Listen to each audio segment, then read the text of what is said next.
Hello Pop Snappers, my name's Jimmy and this is Elphaba, and we're here to give you a long overdue whistle-stop tour of the latest version of PopSnap. So let me put Elfie down and let's get started. Okay, so a lot has changed in the last 2 or 3 months. The last update showed the new control panel. It has AI built in, so it was automatically doing the categorization and the taxonomy, doing the descriptions, the keywords, things like that for all of the assets that were getting uploaded. I mentioned I had a friend helping me do the uploading. That's been going on now, and we're on our way to the 20,000 sticker mark, which is awesome. So I hadn't actually done an update to the client app, so I felt like that was well overdue because we had all of these awesome stickers and nobody was able to access them. So that's what I've just spent the last week and a half on, and I've entirely rebuilt the client app. So I'm going to give you a quick look at that now, and let me just switch over to the demo. And as I'm switching over to the live demo, it's an awesome time to say that you should like this video and please subscribe, because I'm an independent app developer and I've got loads of apps like this and I'm constantly pushing awesome updates. So yeah, right, let's switch over. That seems to be working. Okay, so you can see my screen. So yeah, let's just open the app. This is on an old test phone, so I hope it runs smoothly as it should do on a modern device. I'm going to switch it onto the dark mode because I prefer that. So when you first open the app, you're kind of greeted with this. One of the changes is that now projects persist, so you can kind of save a project and come back to it and continue editing it next time. There's a new file format that the app is using internally. And yeah, it's pretty cool. I'll show you some more of that in a bit. As you can see, I've clicked on add a sticker and it's taken me straight into Pride Month. This is kind of part of a kind of section system that I will describe in a future update. But essentially it's kind of aware of different events and stuff going on throughout the year. So it knows that it's spring, which is why it suggested that, and it knows that Eurovision's going on already. So it's suggesting some Eurovision stickers here. So with it being semi-final one tonight, I'm going to put this Switzerland sticker here. Looks pretty cool, but I think that the dog wants something a bit more doggy. So let's have a look.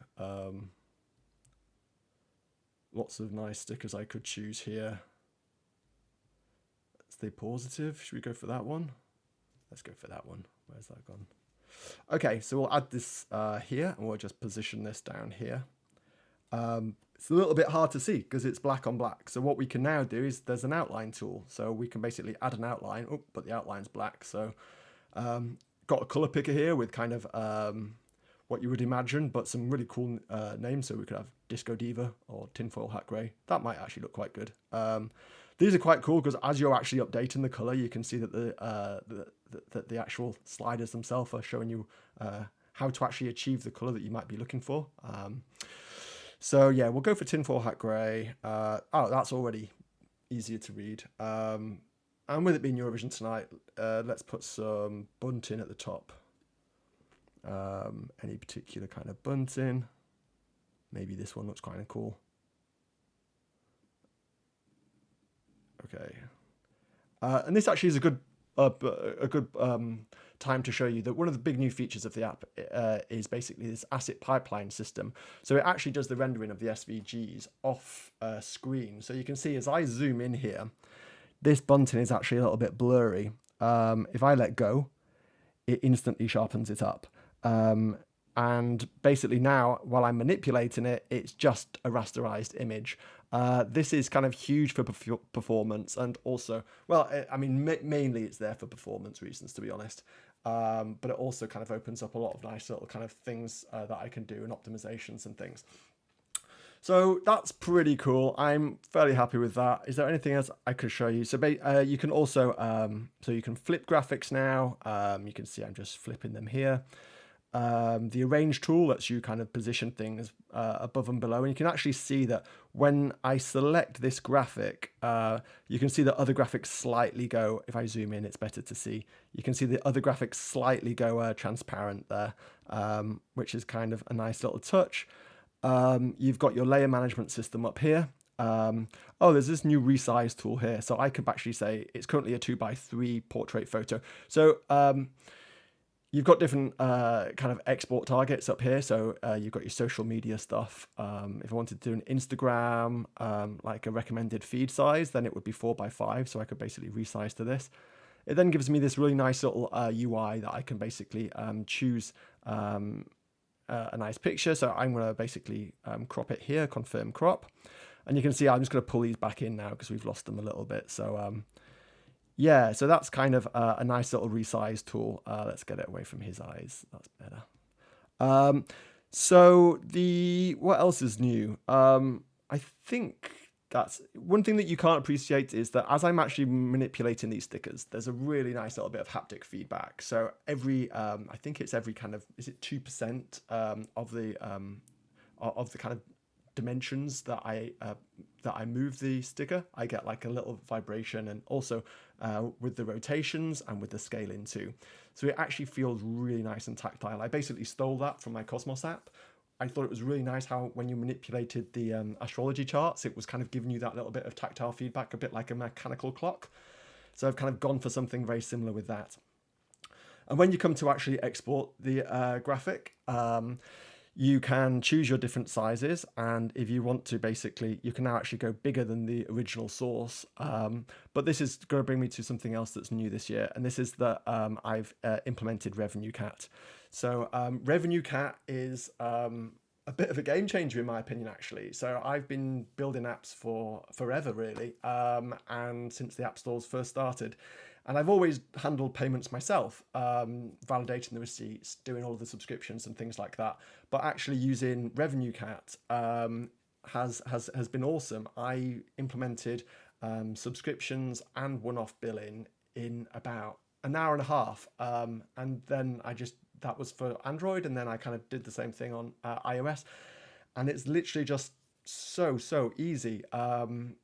So yeah, I've since then, it's great. I can actually see, how few people are purchasing this particular app, but it's fine. This is a bit of a fun project. That's a bit of kind of, it would be nice if it turns into something in the future, but I have my other apps that are more popular. And since then I've actually implemented Revenue Cat into one of my other apps. And I'm looking at implementing it into my very biggest apps as well. So I'm absolutely a huge fan of Revenue Cat. So I would recommend that. So you can see Revenue Cat there. And when you actually export it, you can see you can have different export formats like this. Oops, it pops up there. So you can basically choose if you want basically say BMP and compressed, and you can see here it gives you the 820 kilobytes. So it kind of gives you all of these kind of real-time stats and actually kind of makes it really nice to a really nice way to actually export. So yeah, that's the new client app. I'll quickly show you the App Store screenshots. Let me switch over to that. Okay, cool. So you can see here, here's my App Store screenshots, 20,000 HD vector stickers. Now, we're very close to that. We're almost at 20,000 when I finish the processing queue. So kind of approaching that very quickly, but create these amazing edits instantly. I just thought this picture kind of really highlights that.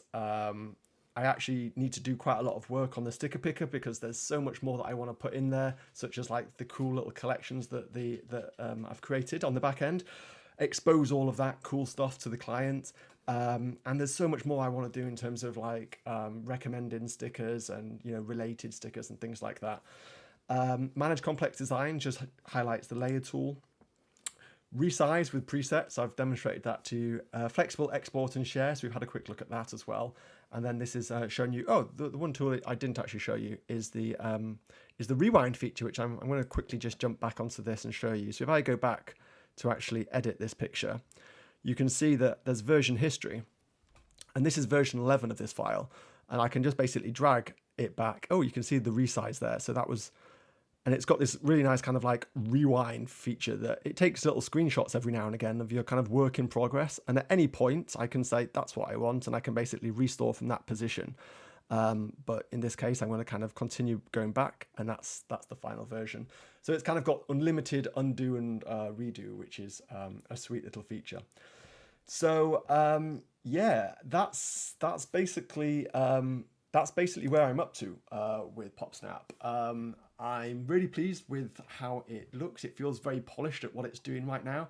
It's not doing a great deal. It's kind of awesome at stickers. It's quite good now at the resizing and exporting.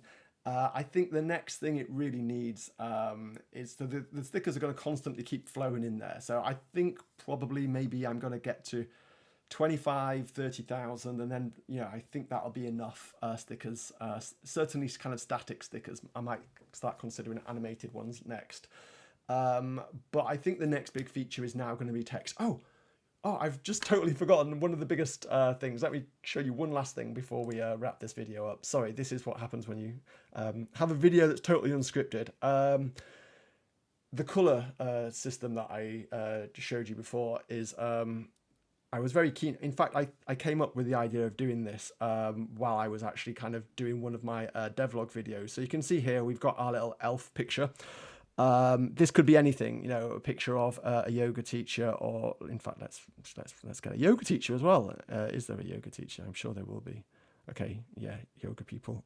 Okay, let's go for this person. So yeah, we can just basically, so we've got our yoga person down here, make it a bit bigger. And now I can basically say our yoga person, I want them to have blue hair, and I want them to have different colored skin. So let's make our yoga instructor have dark skin, and then same with our, you know, our elf. So this is kind of a really nice thing, and I put that in there because I was kind of licensing these graphics to use for within the app. It was kind of, I hated the way that all of the graphics that I was licensing really depicted kind of white people, and I veered away from putting any sort of skin tones in the app because I didn't want it to be heavily biased. So I've added this ability to change the skin tones, and the next step of that will be that actually when you first join the app, it's going to ask you a few little questions. One of those will be kind of, you know, what skin tones would you like to see, and you'll have to select one of those then, and then basically throughout the app that will become your default. So that's in there, and that's something that I was really kind of keen to make sure that that the app was doing, especially because this is something that I do envisage could be kind of targeting kids at some point in the future. It's not at the moment, but I feel maybe I'm going to kind of roll a PopSnap Kids flavor, which will kind of like show, you know, much more kind of, you know, make sure everything is really kind of kid appropriate and kid friendly. But yeah, so the color tools are in there. But I think the next big feature is going to basically be text. I think that's the thing that I feel like it's missing most right now is the ability to have text. And I really like the idea that I could maybe just like pull a speech balloon over somebody's head and, you know, type a funny message and basically instantly create like a birthday card message or a meme or something like that.